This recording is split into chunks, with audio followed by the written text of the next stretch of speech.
মা, দিন দিন তোর স্বাস্থ্য খারাপ হয়ে যেতেছে, চোখ মুখ কালো হয়ে যেতেছে, তুই কিচ্ছু খাস না। মা, একটু কিছু খায় নে মা।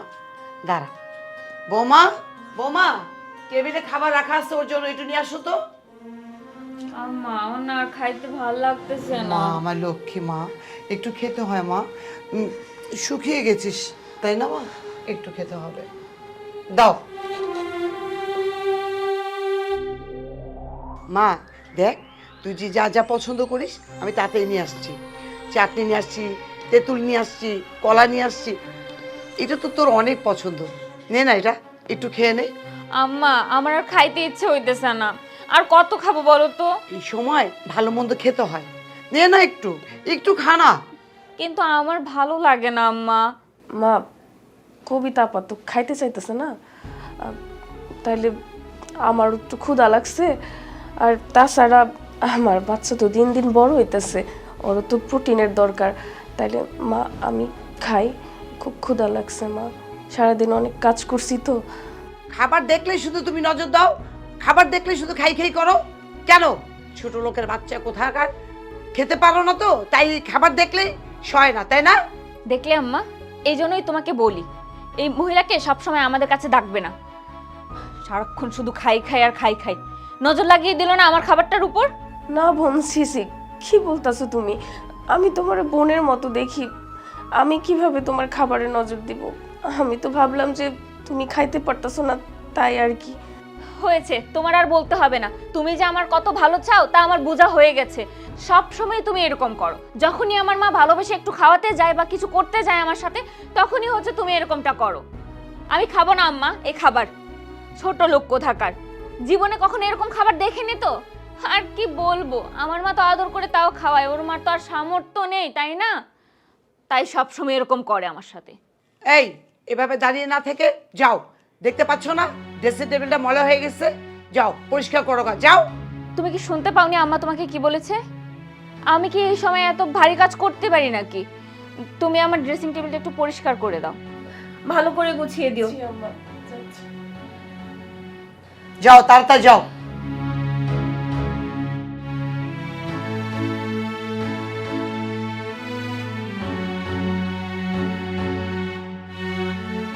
তুমিও না, কেন যে সবসময় আমাদের মাঝখানে ওই মেয়েটাকে ডাকতে যাও?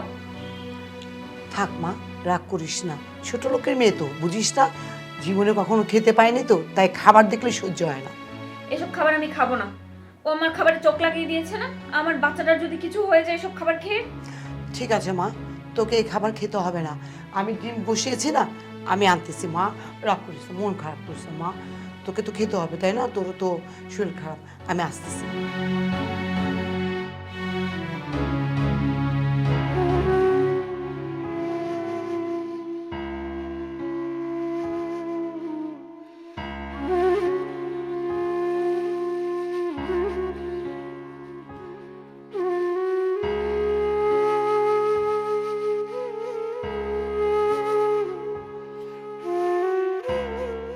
কই নবাবের বেটি, এখনো কি ডিম হয় নাই?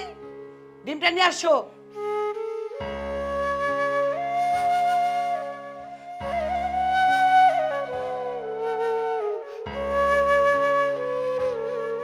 আর আমার ভাল লাগতেছে না।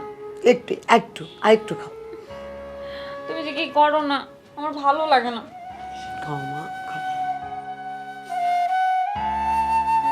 আম্মা আর ভালো লাগতেছে না, আর একটু খাও মা, আর একটু খাও না মা। না মা, আপা তো খাইতে চাইতেছে না, অর্ধেক ডিমটা তাইলে আমি খাই ফেলি। তাছাড়া আমার এখন প্রোটিনের দরকার, কয়েক মাস ধরে আমি প্রোটিনযুক্ত কোনো খাবার খাই না। তাইলে মা, অর্ধেক ডিমটা তো রয়েছে, তাইলে আমি খাই ফেলি। ছোট লোকের বাচ্চা, ফকিনীর বাচ্চা, খাবার দেখলেই শুধু খাই খাই করে। দেখলে আম্মা, এই জন্যই তোমার আমি বলি যে এই মেয়েটারে সবসময় আমাদের মাঝখানে রাখবে না তো। এইবার আমার ডিমটার মতো নজর দিয়ে দিল। আম্মা, আপনার ছেলে তো কত খাবারই নিয়ে আসে, কিন্তু আপনি তো আমারে কোনো খাবারই দেন না। তুমি দেখলে আম্মা, এই ফকিন্নির বাচ্চার কত বড় সাহস, আমার ভাইয়ের ইনকাম করার টাকা থেকে আমি খাচ্ছি, ও আমাকে খোটা দিচ্ছে। আম্মা, সামান্য একটা ডিম খেয়েছি বলে আমাকে খোটা দিচ্ছে খাবারের। আমি আর থাকবো না তোমাদের বাড়িতে। আপনি আমারে না খাইতে দেন কোনো সমস্যা নেই, কিন্তু আমার বাচ্চার দিকে তাকায় তো আমার খাইতে হইব। ফকিনের বাচ্চা, কত বড় সাহস! আমার ছেলের কামাই আমার মেয়ে খাবে? এই হারামজাদি, আমার মেয়ে খাবে না তুই খাবি?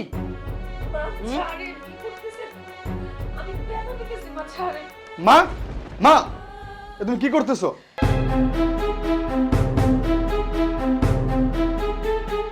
আসলেন আরেকজন। এতক্ষণ যে ওনার বউ আমাদের সাথে অভদ্রতামি করছিল, গালাগালি করছিল, তখন উনি কিছু শুনেননি। এখন তুমি একটু হাত লাগিয়েছো কিনা ওনার গায়ে একদম ফুসকা পড়ে গেল। শোনো, আমি কিচ্ছু বলি নাই, আমি এমন কিছু বলি নাই। ওনারা যে বলতেছে আমি খাবারের খোঁটা দিছি, এগুলো সব মিথ্যা কথা। থাক, তোমার বলতে হবে না। আমি দরজায় দাঁড়িয়ে সব দেখছি যে এখানে কি হচ্ছে। মা, তোমাকে আমার উপদেশ দেওয়া সাজে না। তুমি যেমন তোমার মেয়েকে যত্ন করছো, আমার বউ তো একটা মেয়ে, তারও তো এরকম একটা যত্নের প্রয়োজন। হইতে পারে সে গরিব ঘরের মেয়ে, তাই বলে তুমি তাকে যত্ন করবা না? আচ্ছা মা, আমার বোন 2 মাসের প্রেগনেন্ট, তুমি তার কি যত্নটা নিচ্ছ? আর আমার ওয়াইফ, সে 8 মাসের প্রেগনেন্ট, তাকে তুমি কোন ধরনের যত্ন নিচ্ছ তুমি বলো?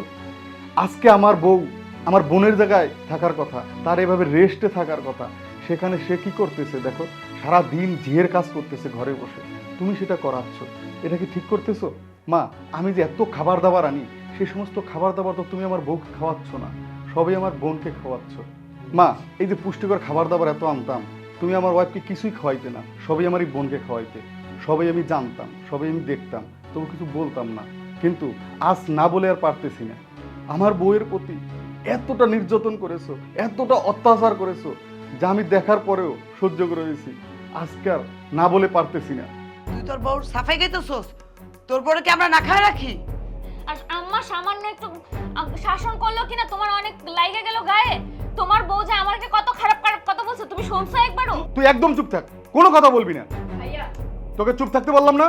দেখছো আম্মা, এতক্ষণ ওনার বউ আমার জানা তাই বললে অপমান করলো, আর এখন তোমার ছেলেও আমার জানা বললে তাই অপমান করতেছে। আমি আর থাকবো না তোমাকে বাড়িতে, আমি চইলা যাবো। আমারে খাওয়ানোর খোটা দেয় তোমার ছেলের বউ, এখন তো তোমার ছেলেও আমারে খাওয়ানোর খোটা দিতেছে। আমি এ বাড়িতে থাকবো না আম্মা, আমি চইলা যাবো। আচ্ছা, তুই একবার চিন্তা করে দেখ, আমার ওয়াইফের জায়গায় যদি তুই থাকতি আর তোর উপর যদি এই ধরনের নির্যাতন করা হইতো, তাহলে তোর কেমন লাগতো? আর মা, তুমি তো একটা মহিলা, তুমি তো বোঝো গর্ভধারণের যন্ত্রণাটা কি। তুমি তো এই বাড়িতে বউ হয়ে আসছিলে, যদি তোমার সাথে এই ধরনের ব্যবহার করা হতো, তাহলে তোমার কেমন কষ্ট লাগতো? ভাইয়া, আসলে আমি না কখনো এই ব্যাপারটা এভাবে ভেবে দেখিনি। আসলে তুমি জানো তো, আমি ছোটবেলা থেকে একটু আদরেই বড় হয়েছি, আর আমার মাথাতে হয়তো ব্যাপারটা ঢুকেই গেছে যে ও অনেক গরিবের মেয়ে, ও চাইলেই সব কিছু করতে পারে, তাই হয়তো ওর সাথে এরকম খারাপ ব্যবহার আমরা করে ফেলেছি ভাইয়া। আসলে আমি কখনো এরকম করে ভেবেই দেখিনি। আমার এই 2 মাসের অবস্থায় যদি আমার এতটা কষ্ট হয়, আমার এত খারাপ লাগা থাকে, তাহলে এই অবস্থায় ওনার কতটা খারাপ লাগা আছে আমি আসলে বুঝতেই পারিনি। ভাবি, তুমি আমাকে মাফ করে দাও আমার এরকম ব্যবহারের জন্য। ভাবি, এবার থেকে আমি খেয়াল রাখবো আম্মা যেন আমাকে আর তোমাকে সমান আদর করেন। আর এবার থেকে তুমি আমার ভাবি না, তুমি আমার বড় বোনের মতো। আর তোমার সন্তান তো আমাদের বংশের সন্তান, তাই না বলো আম্মা? বৌমা, এখন থেকে তোমাদের দুজনের আমি সমান যত্ন নেব। আমার ভুল হয়ে গেছে, আমাকে মাফ করে দাও। বাবা, সত্যি আমার ভুল হয়ে গেছে, আমাকে মাফ করে দে। আচ্ছা ঠিক আছে কবিতা, তুই তাহলে রেস্ট নে, আমরা রুমে যাচ্ছি। আসো, রুমে যাই।